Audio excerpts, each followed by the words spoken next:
السلام علیکم ورحمۃ اللہ وبرکاتہ۔ محترم دوستوں اور ساتھیوں، امید ہے آپ سب بخیر و عافیت سے ہوں گے۔ آج میں آپ کی خدمت میں زاد الطالبین کی حدیث نمبر 16 لے کر حاضر خدمت ہوا ہوں۔ بسم اللہ الرحمن الرحیم۔ قال رسول اللہ صلی اللہ علیہ وسلم: الغیبۃ اشد من الزنا۔ رسول اللہ صلی اللہ علیہ وسلم فرماتے ہیں کہ غیبت زنا سے بھی سخت گناہ ہے۔ محترم دوستوں، غیبت کہتے ہیں کسی کے پیٹھ پیچھے اس کی ایسی برائی کو بیان کرنا جو واقعتاً اس کے اندر موجود ہو۔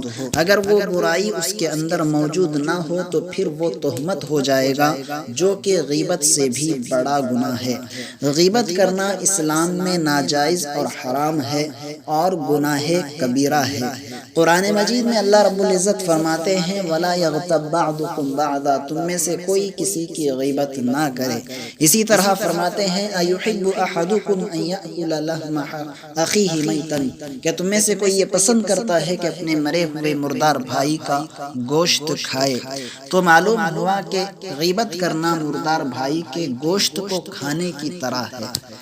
تو دوستوں، غیبت ایسا گناہ ہے کہ جس کو کرنے سے انسان کے نام اعمال سے گناہ نکل کر اس کے نام اعمال میں چلے جاتے ہیں جس کی وہ غیبت کر رہا ہے۔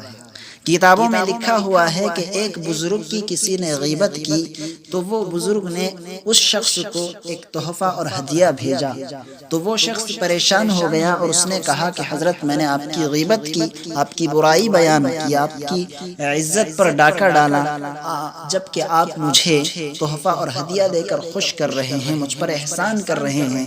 تو ان بزرگ نے فرمایا کہ تم نے میری غیبت کی، جس کی وجہ سے نیکیاں تمہارے نام اعمال سے نکل کر میرے نام اعمال میں چلی آئیں، تو تم نے مجھے نیکیاں دے کر مجھ پر احسان کیا، تو اس احسان کا بدلہ چکانے کے لیے میں نے تمہیں ہدیہ اور تحفہ بھیجا۔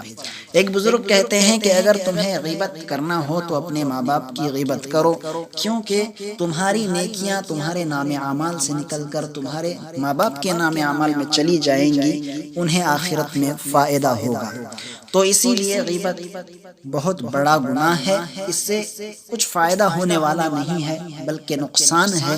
دنیا میں ذلت اور رسوائی اور آخرت میں اعمال کا ضیاع ہے، نیکیاں برباد ہو جاتی ہیں۔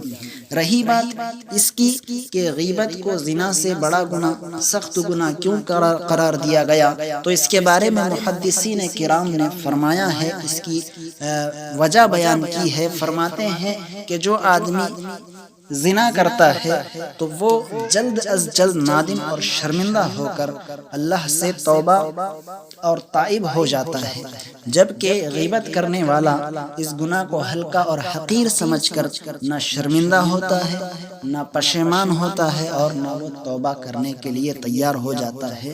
صرف اتنا فرق ہے، جبکہ زنا بھی گناہ کبیرہ میں سے ہے اور غیبت بھی گناہ کبیرہ میں سے ہے۔ گناہ کبیرہ ہونے میں کوئی فرق نہیں ہے، فرق صرف اتنا ہے کہ غیبت کرنے والے کو شرمندگی محسوس نہیں ہوتی، جبکہ زناکار کو شرمندگی محسوس ہوتی ہے۔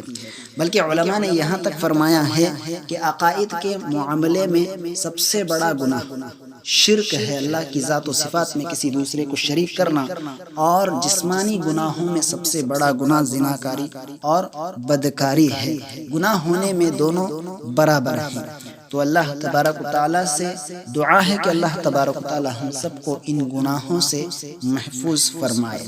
بعض مواقع ایسے بھی ہیں جہاں پر غیبت کرنا جائز ہو جاتا ہے، جیسے کوئی آدمی کسی پر ظلم کرنے والا ہے، اس کے بارے میں معلوم ہوا، تو ایسے آدمی کے پاس اس کی اس بری عادت کو بتانا جائز ہے جو اس کے ظلم کو روک سکتا ہو۔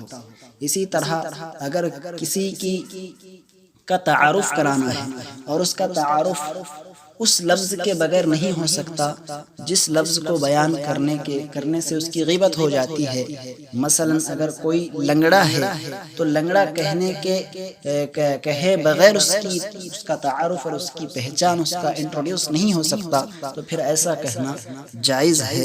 اسی طرح نکاح، معاملات وغیرہ میں اس کی پوری حقیقت کو بیان کرنا یہ بھی جائز ہے، اور بہت ساری صورتیں ہیں جو علماء کرام بیان فرماتے ہیں۔ اللہ تبارک و تعالی ہم سب کو ان باتوں پر عمل کرنے کی توفیق نصیب فرمائے۔